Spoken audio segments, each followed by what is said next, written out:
Oh, we can do better than that. Afternoon, everybody. I was just telling the mayor, I feel bad that we cut Prince off. That's something you shouldn't do.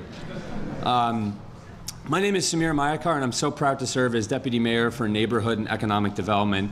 And I have one question for you all. Are you ready to award some community development grants today? If you are, let me hear it. So, we are here today for 3 reasons. The first is to really lift up the work that communities and the development teams have done, and we're going to hear more about that today. The second is because Mayor Lightfoot made a case to the federal government to get us dollars to help invest in our neighborhoods across the city. And for the first time ever in the history of this city, we also floated citywide economic development bonds that are city funds that are making today's announcement possible. So those 2 things are what we call the Chicago Recovery Plan.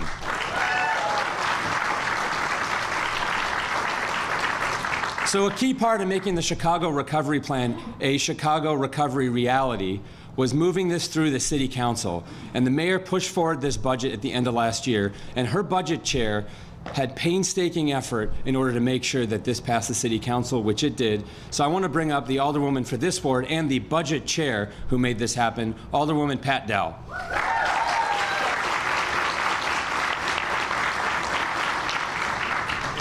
Well, good afternoon, everybody. Welcome to the 3rd Ward. Yeah. Welcome to Bronzeville. We are standing really on sacred ground, as Professor Tim Black would say if he were here. And I wanted to uplift Anthony Overton, who was a pioneer in the Bronzeville community. He was born a slave right after the Civil War, and he was the first African-American businessman in the United States to become what the young people would say, large and fat. He grew many businesses in the Bronzeville community, from life insurance to manufacturing to printing. He was a member of the Chicago Urban League, and for those of you out there who are fraternity brothers, he was A Phi A. He was also a member of the YMCA and very active in this community. He had what people call a steely determination. And I just want to congratulate all the finalists today in this program, because you all have what's called a steely determination, and that's what's needed to make community development work. Because we're in the 3rd Ward, I want to uplift Guion Foreman and Joe Bowden, who are taking this building and making it as Commissioner Cox said, a potpourri of different activities. And while we're waiting for that to happen, we also know that they have been instrumental, along with Lefty Boyd, in keeping this building occupied throughout the year for local nonprofit organizations, for artists, for young people looking for a safe haven. And we thank you, Guion and Joe, for your commitment here. I also want to acknowledge another finalist, someone not new to Bronzeville who has invested in this community a long time, Lennox Jackson, who's bringing to us Soul City Kitchen, a shared kitchen facility also needed in this community. Finally, I want to thank Commissioner Maurice Cox and his staff, especially Lisa Washington, for just shepherding this through. Lisa, thank you for all of your work and attention to our community. And Commissioner, I don't know where you are. Commissioner, thank you. But the real hero in this whole deal is our mayor. Our mayor, who had the vision and the foresight to really make investments in our communities on the south and west side. This is the first time, really, Mayor, that you've been able to make dollars available to support community development activities in our community. Usually we have to depend on community development block grants or tax increment financing, but this is really a time when we can take some bond money and make it do what it needs to do in our communities and work for us. So, Mayor, I thank you for your commitment. And without further ado, I introduce you to the Mayor of the City of Chicago, Mayor Lori Lightfoot.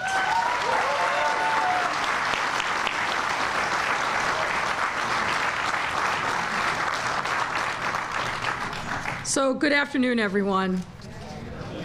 You know, events like this, where we get to see hard-earned taxpayer dollars actually go back into the community and uplift the community, help fulfill a vision. These are the best moments that I experience as mayor. There's no question about it.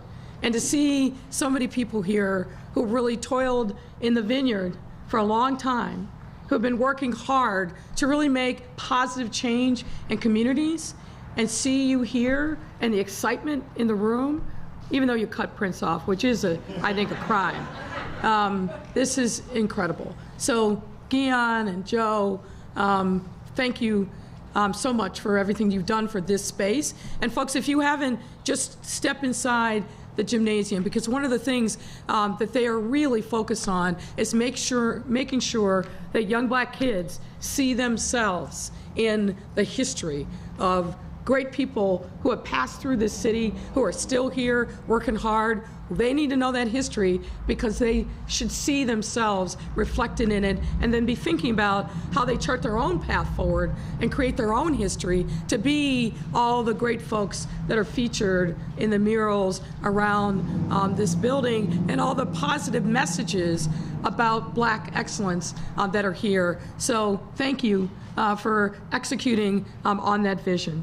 And I got to say, thank you, Pat Dow. I will recognize them. I'm coming. Give me a minute.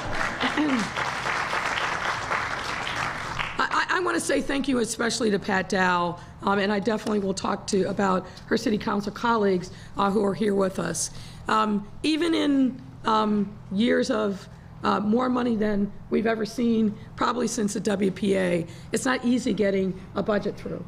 Because when it's tough times and we have a deficit, then we have to figure out how we make cuts and how we make saving to move things forward.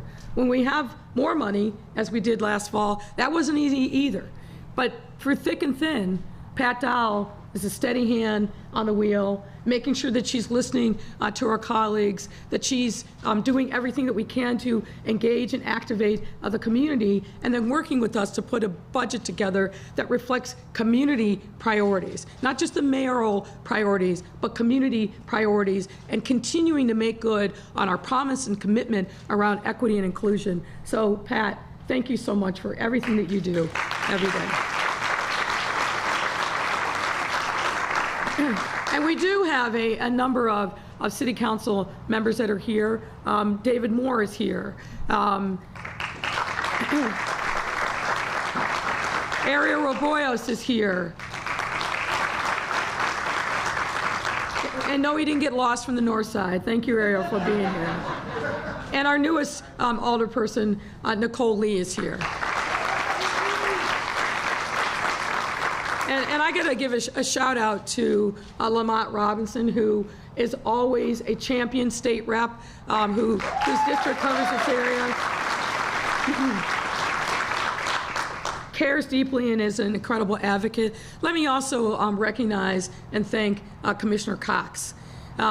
Being the commissioner of the Department of Planning is a blessing and a curse. It's a blessing, I think, particularly now, because we're doing so many things all over our city to make sure that we are bringing to life what equity and inclusion looks like, and literally seeing these developments rise from the surface, reimagining existing hidden jewels and community, but also being present in community.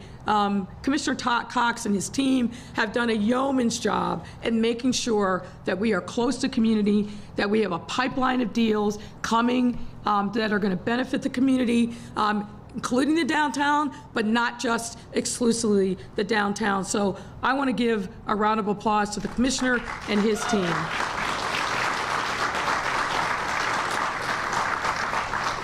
also have to thank Deputy Mayor Samir Mayakar. I mean, this guy's energy is boundless.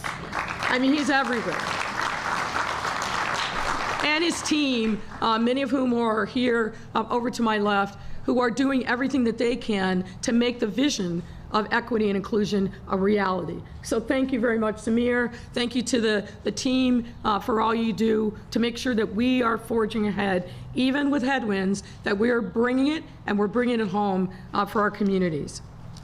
So let me just say that you know this. For far too long, many communities in our city have not received the kind of investment that they need to thrive. And I feel like I have this conversation daily. Neglect is not cost-free. If we do not invest in every neighborhood, without regard to race, color, ethnicity, without regard to income, and especially making sure that we are reaching those young people and giving them hope, we will pay. We are paying. We're seeing it now. It's manifesting itself in the amount of policing resources, the amount of violence. It's showing up in hospital emergency rooms, in jails, and unfortunately showing up in the morgue. So I believe that there's a moral imperative for us to right historic wrongs and be present in the lives of our residents in a much deeper and much more profound way. But even if you don't feel that tug of morality, if we're not doing that, you, the taxpayers, are going to pay for it one way or another. So isn't it a smarter bet? Isn't it a smarter bet and a bigger return on investment to invest in neighborhoods in a positive way and invest in our children in a positive way at the earliest possible stage? That's what this mission is all about. Now, there are some who don't like that, and I'm not going to turn this into a political speech, but the lines are really clear. Do we move forward, or do we return to the status quo that served some but left most of us out of the equation? That's really what this is about.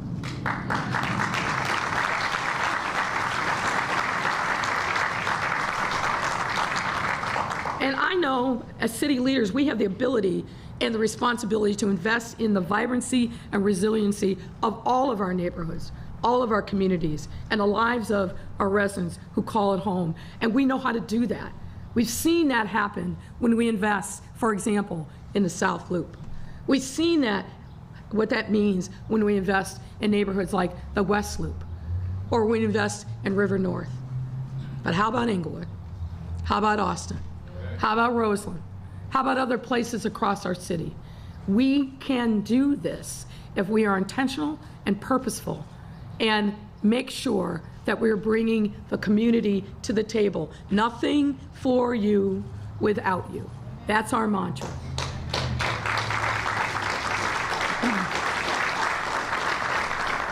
And that's why today I'm excited to announce our first round of Community Development Grant finalists.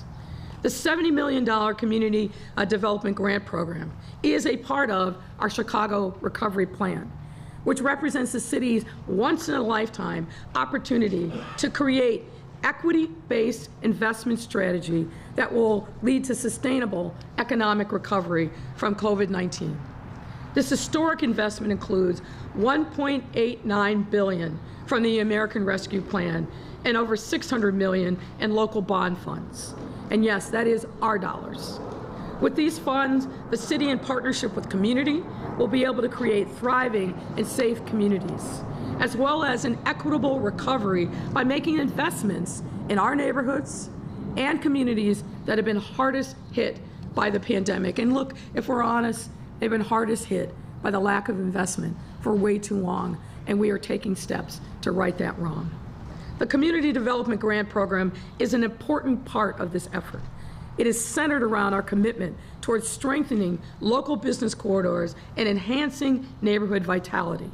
Run by DPD, our Department of Planning, the program will expand on and enhance economic development programs already in place, like the Neighborhood Opportunity Fund, the Small Business Improvement Fund, and TIF financing, all of which have already invested over $350 million in local community development projects during my time as mayor.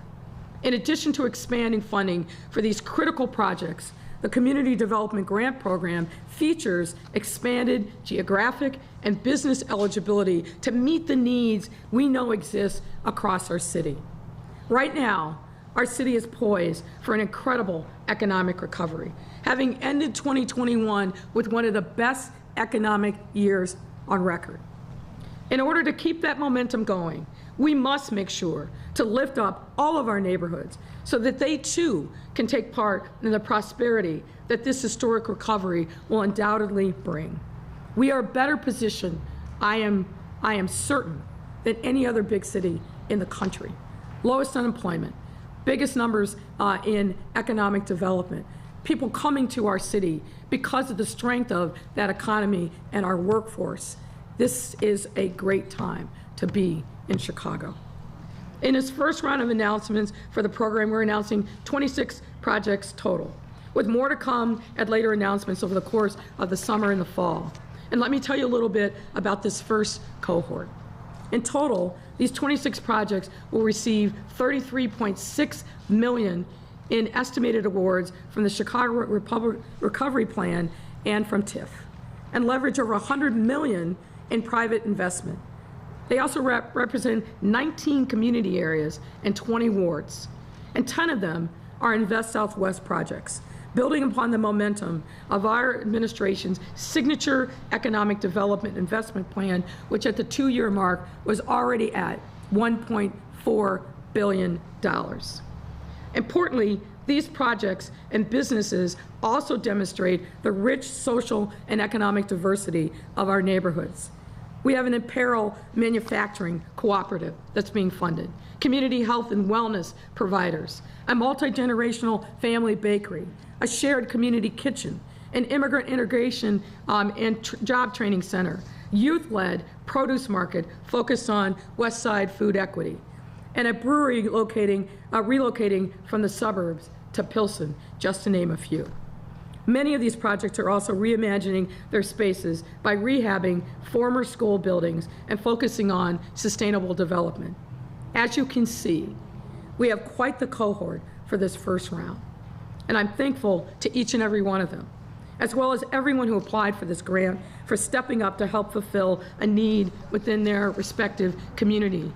What this means is that these businesses, these groups are betting on themselves, their neighborhood, and the city of Chicago, and for that, we should be very grateful. You can clap for that.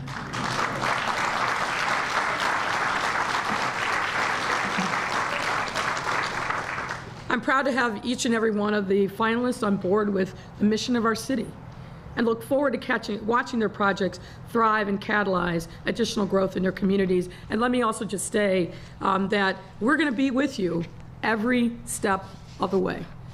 We don't give money out and hope for the best. We help you on the front end to make sure you're well situated to apply, and then when you get the money, we're going to be there with you every step of the way on the journey, because your success is a neighborhood success, and a neighborhood success is Chicago's success. So we're there with you.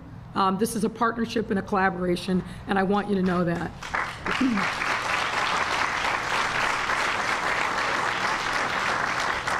And with that, I'm happy to bring up Commissioner Cox, who will do the big reveal.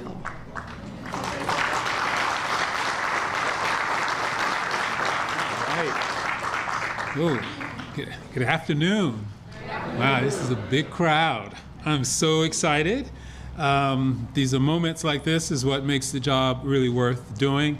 And so I just want to congratulate you all, and also just congratulate the partners on this journey with us. Alderwoman Dow, a fierce advocate for this work. It's wonderful to be doing this in your ward.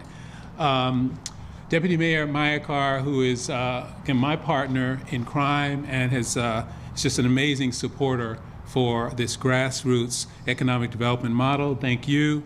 And of course, Mayor Lightfoot, who lives and breathes this all day long. We started today in an hour meeting talking about work like this. And so just thank you for, on behalf of everyone, for the vitality that you bring to city neighborhoods.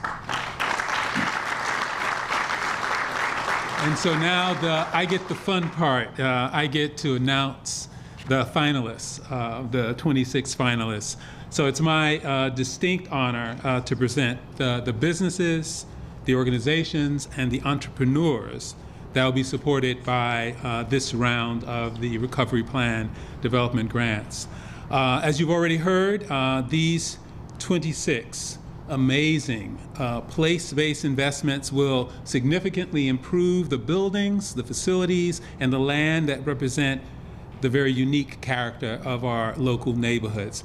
And the city's support is essential to ensure that our recovery is equitable, resilient, and dispersed citywide, especially in terms of the categories of these enterprises. So health, public health and wellness, arts and culture, food and hospitality, and general economic development are the categories that we've grouped the projects in.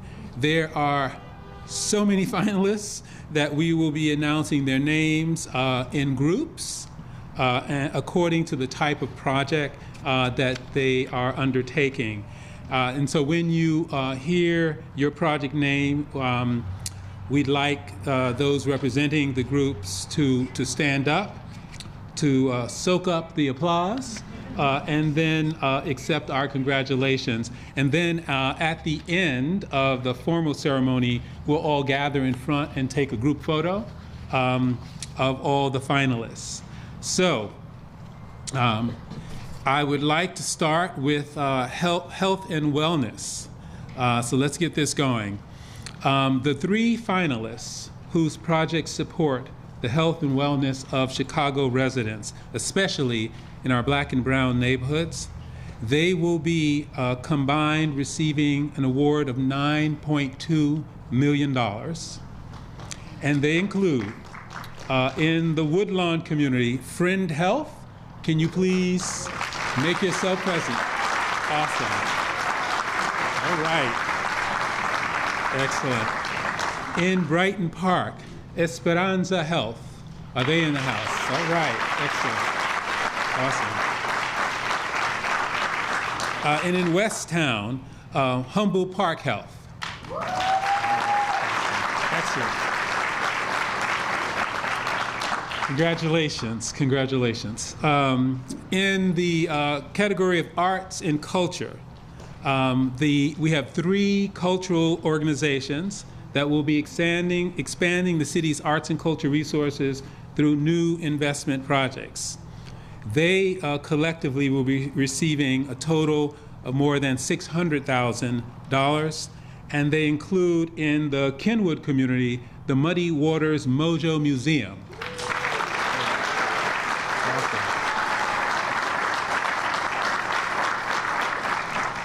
In the Loop, we have the Harris Theater for Music and Dance.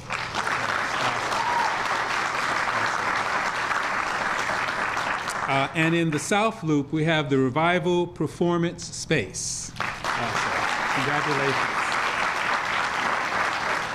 Congratulations to you all. In the category of food and hospitality, these are more than a dozen food-related businesses, including neighborhood restaurants, cafes, groceries, and beverage producers. Collectively, they are being supported by a total amount of $6.5 million. And they are food and beverage. In Albany Park, we have the Lindo Lincino. You gotta help me with that. Okay, it's Lindo Michicano. In Austin, we have Austin Harvest. All right, awesome. In Avondale, we have Magnifico Coffee Roasters.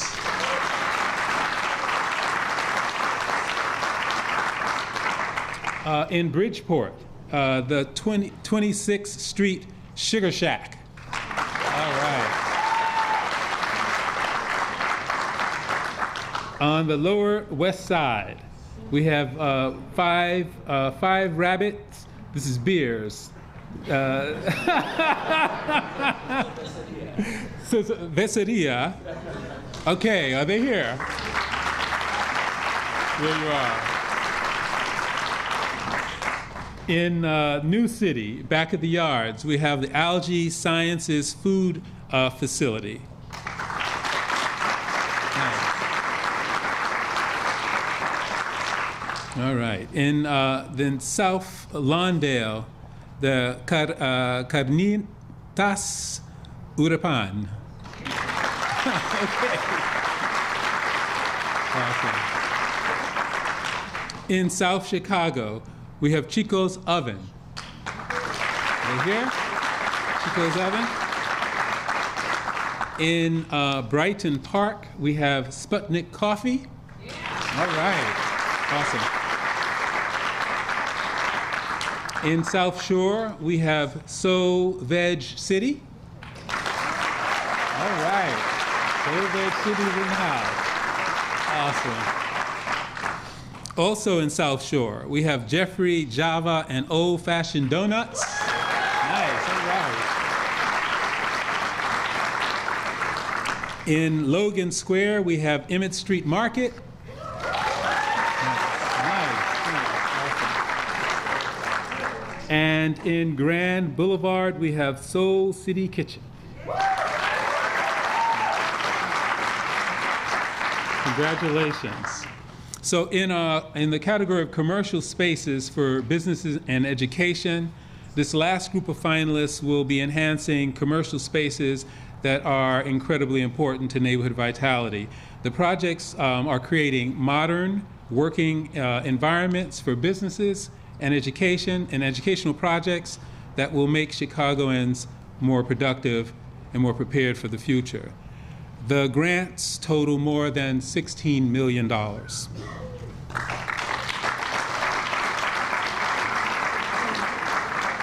And they include, in Austin, Aspire Center for Workforce Innovation.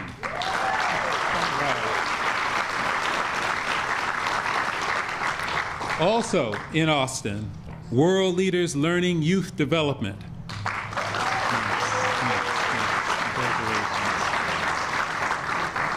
In Chicago Lawn, we have Blue 10 Productions. Blue 10 Productions.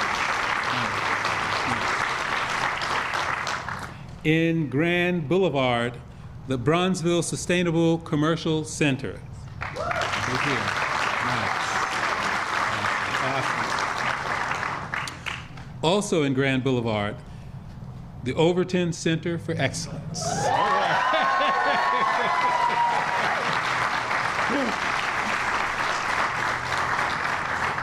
So in Gage Park, we have the Potter Learning Center.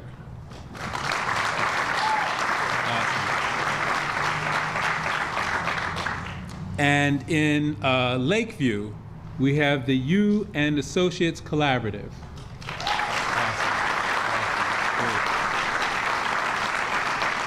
So thank you. This is an amazing group of entrepreneurs, and just thank you for the work that you're embarking on today.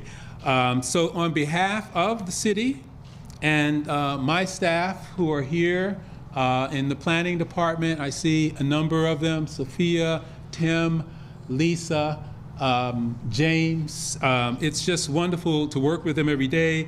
I just want to extend our best wishes to all of you for your projects as you move forward in the months ahead.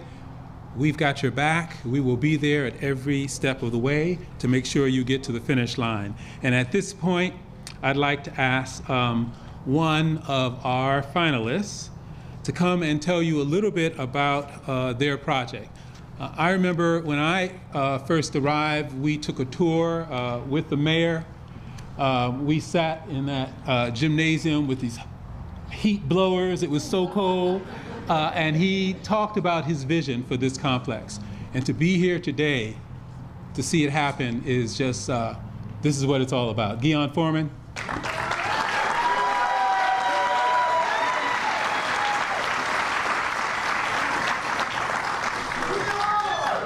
Thank you. So first, thank you so much to the mayor.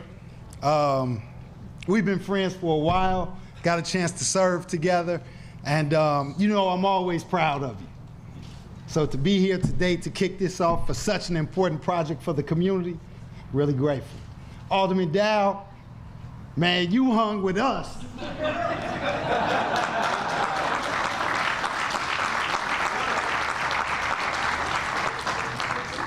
We the problem childs. Alderman Dow, hey, man, come on, get the trash, guys. Come on, cut the grass, guys. You gotta stay on us. Like she's the principal of the school. You know, change takes a long time. We acquired, when this school was closed, Joe and I talked about it. He thought I was crazy. But architecturally, it was stunning. We thought about the impact that this place has had on lives for over 50 years. Alderman Dow talked about Anthony Overton when he came during the Great Depression. My grandmother came during the Great Migration, and the vacant lot that you guys see right there, that's where she lived. This was a place where our people, when they came seeking a better life, in this case, it was African American. In some of the cases of some of your places, it was Pilsen or Humboldt Park. People are seeking better lives. So here, we thought about the legacy that Anthony Overton created.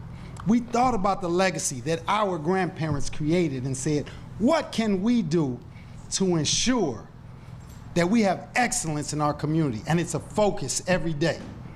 So Helene Gale said, hey man, this is good. You calling it Overton is good, but where's excellence in this, right? The Chicago Community Trust, We Rise Together, was some of the first money in. They said this needs to be about excellence. So it's a 65,000 square foot building with a separate 10,000 square foot facility.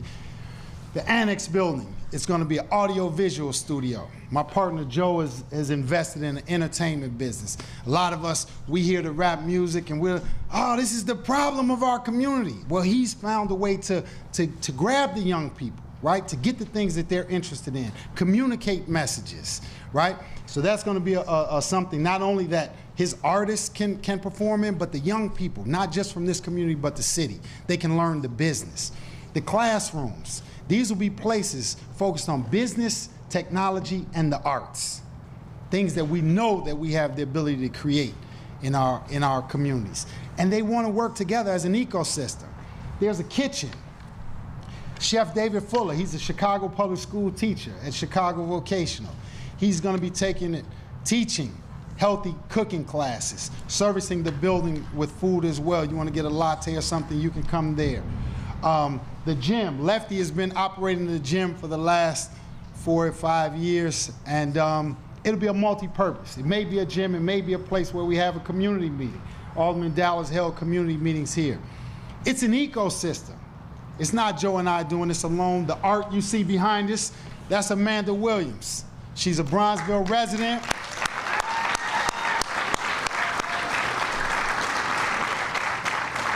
Her husband, Jason Burns, is a business owner, has his gym across the street. This is Boa Construction. This is site design.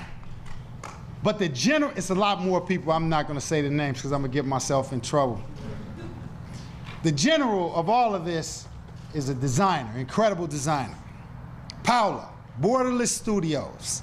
She came one day with about 100 rolls of tape and said, I want to make a life-size map of the city of Chicago in your parking lot and map all of the closed schools. And so we did that, and we invited community to come out. And we showed movies here. And then the next year, she made a map of Bronzeville. And we layered on top of that things around climate to teach community about flooding in the communities. And here, there's a mural, and you guys should explore. There's a mural where we invited people from the community to come out and beautify the community yourself. During COVID, we gave away food and diapers, right? And so this is something we're doing here, and our partners are on 47th Street. Our partners are on 51st Street. We're a network, right? We're like a solar system where we all have a gravitational pull upon each other. And that goes for our communities as well. It's not just here in Bronzeville, right? We have to be connected to each other. This is Chicago. So I'm going to welcome you guys to the Overton Center of Excellence. When you get a chance, take a look on the inside, walk around. There's beautiful images up of the community, and we're looking forward to seeing you here this summer for sure, where we have some outdoor activities, but then we're going to have the ribbon cut in about a year from now, so we want to invite you guys back.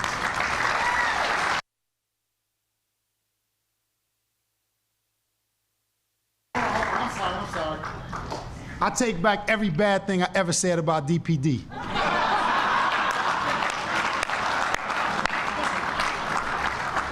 Hey, Brother Foreman, I got that on tape. So we're now going to take pictures, so I'd like to ask one representative from each of the 26 teams to come on up here. We're going to take a picture with the mayor and other elected leaders, and then I think we will have some time for questions from the media. So come on up, team, and while they're coming up, let's give them another round of applause.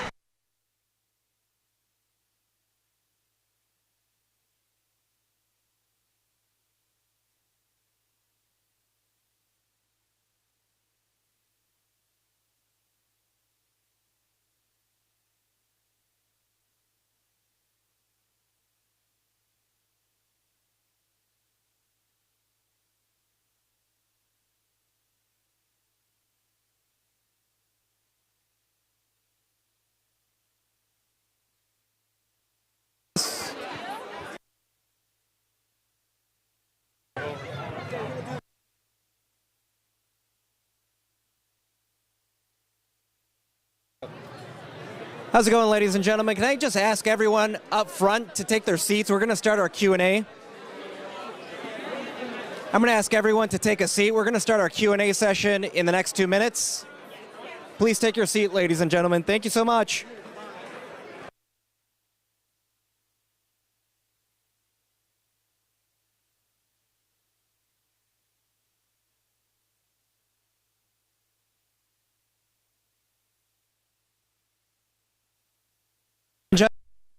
Can I ask you to take your seats, please? We're going to start our Q&A session with the mayor.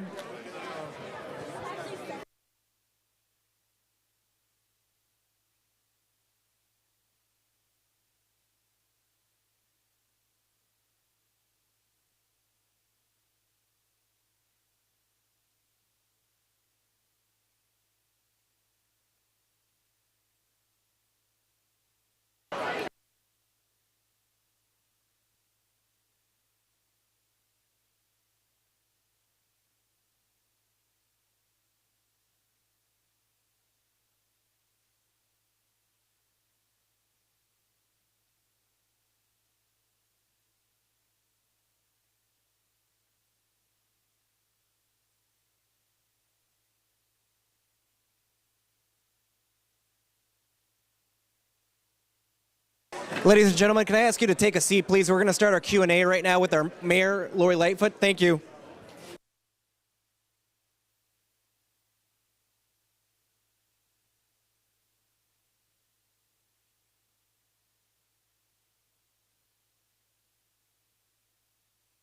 I'm going to ask you to please take a seat. We're going to start our Q&A session with the mayor. Thank you, everyone.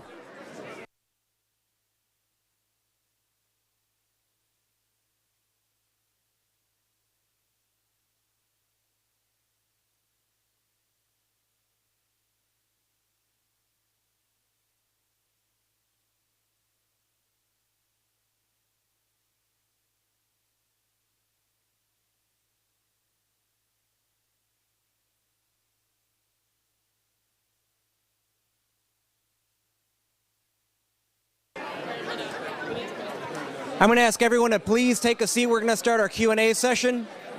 Thank you, ladies and gentlemen. Yes. All right, Mayor, thank you very much. Members of the media, 2 questions per reporters. We're going to kick it off with Craig Wall from ABC 7. Go ahead, Craig. Mayor, good to see you again. Good to see you. This is Chicago Returns Week, as you're encouraging more people to come and work downtown, yet we had 32 people shot, 7 people killed. What do you say to the people who say that they don't feel safe enough to return to work or to play downtown and wonder why the city doesn't do more? Well, I think a couple of things. One is, first of all, we hear them, and we're working our tails off every single day. Obviously not happy about this weekend.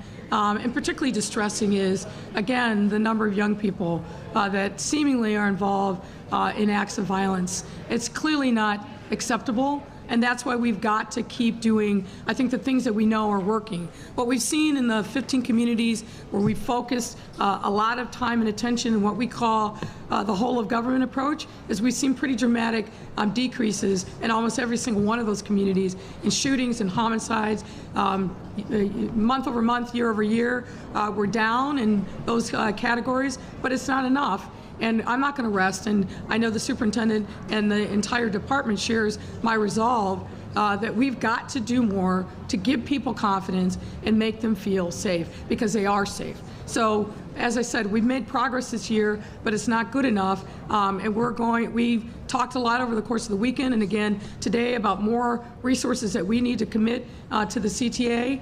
And making sure that people have confidence, not only in the CTA, but on all modes of transport. And downtown, we've obviously got to step up our efforts. You know, look, I saw the video from the drag racing. You know, unfortunately, Lower Wacker is an attraction for drag racing. It has been, frankly, for quite a long time, way before my time. But what I'm most concerned about is people being injured.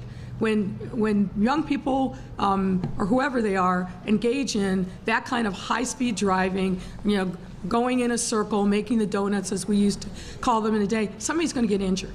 Somebody's going to end up in a hospital or worse. So we've got to do more to make sure that Lower Wacker is safe and not used as you know, a drag racing scene.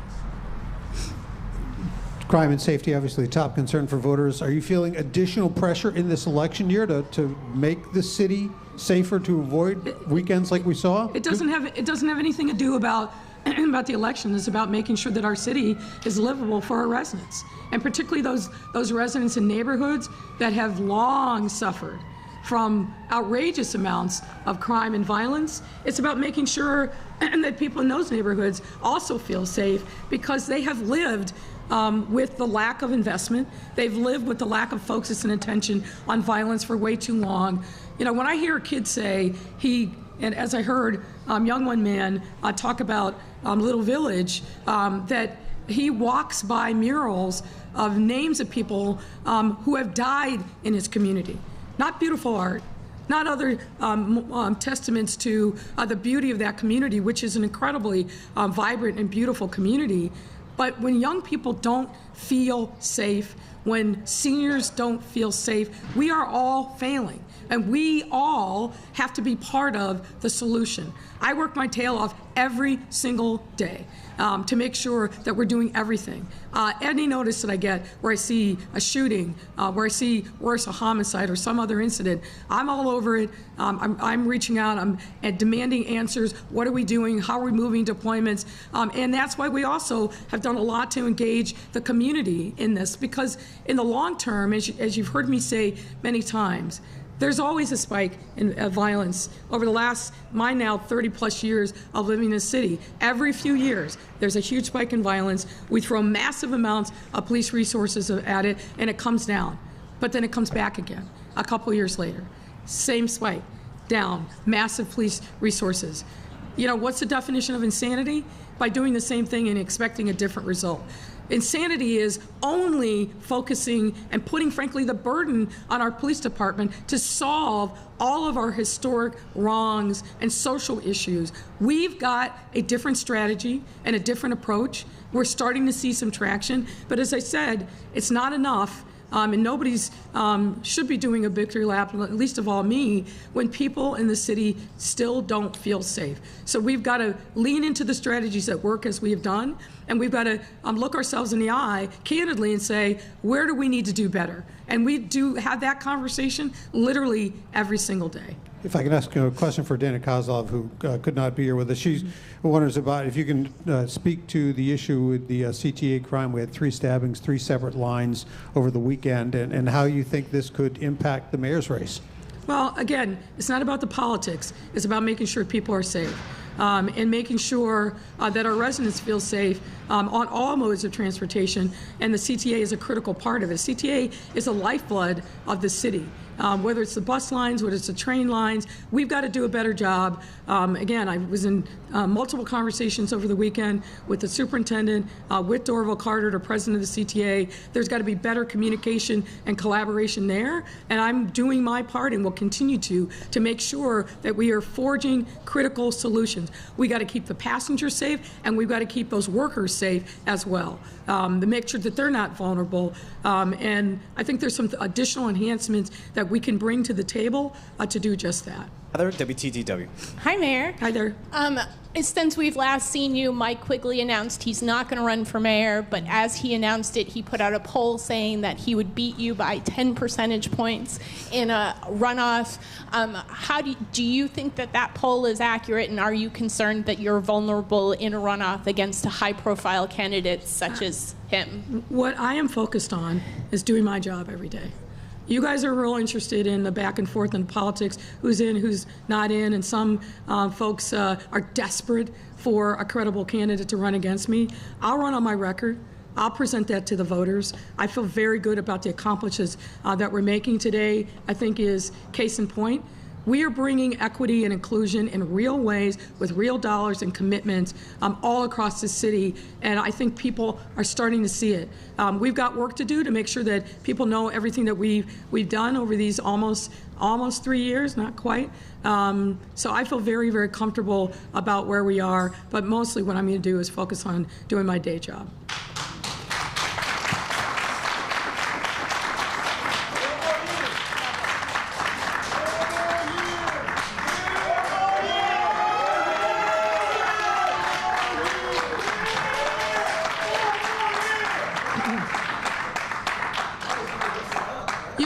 You got the crowd going, Heather. I did. I've got that effect on people.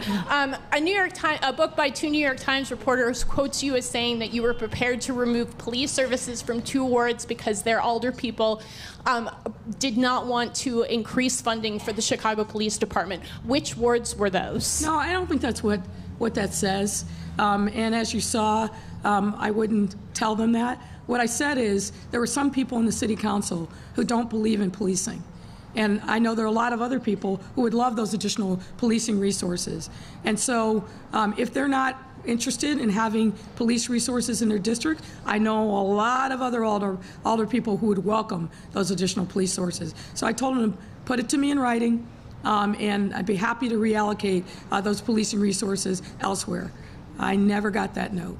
Aaron, Daily Line. I've got one from Fran, if you don't mind. Okay. Your Monuments Commission has recommended that 3 statues of Christopher Columbus be permanently sidelined and the Balboa Monument be removed. Will you follow that recommendation? I have not received a recommendation yet. I anticipate it soon. I'll take a look at it, but I've been very clear. I do not believe in erasing history. I think you got to put it in a proper context. I think you got to honor the entirety of that history. And Columbus is obviously an incredibly controversial figure, given what happened to the native population across the Americas when Columbus came here. He didn't discover America, right? The native populations were here for centuries before Columbus sailed here. But I also know that Columbus is an incredibly important figure to many, not the least of which is the Italian-American community in Chicago. So we've got to put that into the proper context. But I look forward to getting the report from that committee, which I've not yet received. Aaron, Daily Line. Hi there. Hi there. So just about 2 weeks for the City Council to come to an agreement to avoid a ward map referendum. Can we expect you to get involved again, and what is the path forward for an agreement that you've mentioned before? Well, what I'll say is this. I think it would be a terrible shame if the City Council wasn't able to reach some kind of compromise. I've been saying this now for weeks. There's a deal to be had. I know there's a deal to be had. I believe there are more conversations that are going on, and I hope those conversations will bear fruit. What is that deal? Well, it's not for me to say. It's for the City Council to get their way to a compromise. But there is clearly a deal to be had. Okay, and it's been 10 months since the City Council created the Urban Forestry Advisory Board, and I know you rolled out your tree planting program on Friday. When can we expect your nominations for that board? My understanding is that the nominations are kind of in the final vetting stages, and that a list will be coming to me shortly. As you know, it's something I deeply care a lot about. Tamanta Bijian. Thank you. Hi, nice day here, nice energy. So if you wanted to announce something, the cameras are all here. Using a tax break, the city helped Whole Foods develop its land in Inglewood. As they leave, what does Whole Under Foods... a previous administration. Correct. I hasten to add. Absolutely, we got it. What does Whole Foods owe the city of Chicago? Well, look, I think a couple of things. You know, I was very clear about this, and they were courteous enough to give us a heads up that they were going to be making this announcement. But clearly, it's a great disappointment, not only on the north side of Lincoln Park, which that store was effectively closed anyway. They were using it, I think, to fulfill home delivery orders. But to Inglewood, it's a gut blow. There's no question about it. Now, look, the truth is, I've been in that store many, many times. I went there on Saturday to talk to the store management and the workers, but also to bring home that we cannot just rip the rug out from under that community, and particularly for those employees. I've been assured, and we're going to hold them to it, that all of those workers will be offered an opportunity to work in another Whole Foods store. But more to the point, what it underscores, and I wasn't here at the time that this decision was made, you cannot bring investment to the community without talking to the community and making sure that that investment makes sense for that community. I've been in that store too many times, really before I was mayor, but certainly since, where on a Saturday, where grocery stores all over the city are absolutely crowded with people, and there's nobody in that store. And there's a reason for that. I don't know about most of you, but most Chicagoans are hard-pressed to pay, for example, $15 a pound for a piece of steak. So we've got to make sure that we're making the investments that make sense for those neighborhoods. Our commitment, and we've already started that, is to make sure that we don't leave that store vacant. And we're going to work our tails off to get a new alternative, but one that the community wants and can access and participate in. It shouldn't be that we're plopping something down in community where we haven't engaged with them, we haven't talked to relevant stakeholders to see if it's something that they want and that they need and that they're going to be able to take advantage of. And so it was an interesting experiment, but one that obviously ultimately didn't work. So we've got to make sure that we do, in this administration, a better job. You've signaled that you're going to run for re-election. You've not made your announcement. It's coming soon. Why do this now? Why not make an announcement after Labor Day? We haven't even completed the June 28th primary. There's the November election. Why now?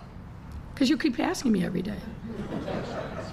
No, in all seriousness, I think it's important for people to be reassured. Again, I'm not making an announcement today, and I didn't say anything last week that I haven't already said multiple times, despite the headline. I will be making an announcement. It will not be a surprise to anyone what that announcement is made. I've said this before too, but I'll repeat it here. We have made tremendous progress, even despite a pandemic. We've made investments across our city that are going to redound to the benefit of neighborhoods for another generation. And I'm very, very proud of that work. And I say we, because it's not about me. It's about us. It's about our residents. It's about giving them hope and inspiration. And there's a lot more that we can and must do to address these historic wrongs and really turn the tide. And I'm looking at this young man behind you who's going to mean mug me a little bit, dude. You can smile, all right. That's a little better. Right? When we make investments, physical investments, that young people can see, elders can see, it gives them hope and inspiration. And we've just started to scratch the surface, even though we put probably all in $1 trillion of investments in underinvested in neighborhoods across our city. And I'm a gardener, and we're tilling the soil, planting the seeds, watering it. We're starting to see the first sprouts break through the ground. I want to be here to reap that harvest. And I want to make sure that, and more importantly, our residents are able to feed themselves from that harvest that we are planning for another generation. And we are just getting started. So I'm excited about the opportunity. As I said, we'll be making a formal announcement soon, but there's no surprise here. Any speculation that, oh, she's afraid, and, you know, Heather asked me, oh, I put out a poll that, you know, shows I'd beat her. Really? Then get in. I'll take all comers. I fear no one. But I need to, I don't. I do not. I do not, and that's not bravado. It's me remembering who I am. And it's remembering the sacrifices that my parents made to put me in a position where I could stand up here before you as the mayor of the great city of Chicago. It is humbling and an honor every single day. I never lose sight of that. On the tough days, on the great days, like this moment is something I'm gonna remember for a really long time. But I know how tough the job is, and I hope, frankly, for all these folks who say, I can do better, what I want the voters to ask themselves is, think about what we've been through. Think about what all of us have had to sacrifice over these last 2 years, and then ask yourself, who's up for the job? Because I know I am. Thank you. Joe Blockland. Hi, Mayor. Hi there, how are you? I'm good, thank you. In Uptown, there's been the issue of fires at homeless encampments that have resulted in propane tank explosions. One actually happened in Avondale last night as well. In Uptown, the alderman there has asked the city to clear those camps, calling the fires and the propane explosions a safety hazard for everyone involved. Apparently, the city denied that request. Why that decision, and what is the way forward here? Yeah, I'm not aware of the request, and I'm certainly not aware of the denial, but we'll look into that and get back to you. But look, here's the bottom line. I feel very strongly, and particularly as a person of faith, that no one should be living on the streets. I really feel that very strongly. This is an issue everywhere in the country, and it's really acute in some other areas of the city, particularly the West Coast cities. But we've got to continue to do everything that we can to provide housing, supportive housing, and supportive services for the people that are living on the street. It's not okay for people to be living in tents or worse. It's not okay and these propane tanks are absolutely dangerous. This is not the first time that we've seen an explosion. We had a similar problem in the small, now shrinking, thankfully, encampment along the expressway at Roosevelt Road. But fundamentally, we've got to provide the kind of services that I think incentivize people that are living on the street for a whole variety of reasons, but incentivize them to trust us, to get into transitional housing. But ultimately, the goal is to get people back on their feet so that they can have jobs, they can have a future, and then they can live in a place that's safe, that's warm, that allows them to cook in a safe way. And it's challenging. If this was easy, we would have already solved this problem. It's challenging, and it's something that's challenging mayors and governors and other local leaders all across the country. But what I know is, particularly in a city like Chicago, where, yes, it gets really, really cold, having people living out on the streets can't be a choice. And look, I know from having talked to the people that are on the front line, talked to many people that are living in these encampments, it's a complicated thing, because we would think everyone would want to live inside right away. And unfortunately, many people don't. Now, there's a variety of reasons for that, and I haven't even talked about, but we also have to address the fact that there are some people that are living on the street that have serious mental health issues. We've got to make sure they're also connected up with services. And that's why I say, when we're thinking about this, we have to think holistically. We're not going to just wipe people's belongings away. We're not going to, throw away their tents, right? We're going to treat them with the decency and respect that they deserve as our neighbors who are living in challenging circumstances. But we are fully committed, and I don't have the dollar amount at my fingertips, but we have exponentially expanded the amount of millions of dollars, tens of millions of dollars, that we're putting in to supportive housing and homelessness services in the city, and we will continue to do that because it's a commitment that we owe to our neighbors who are living on the street.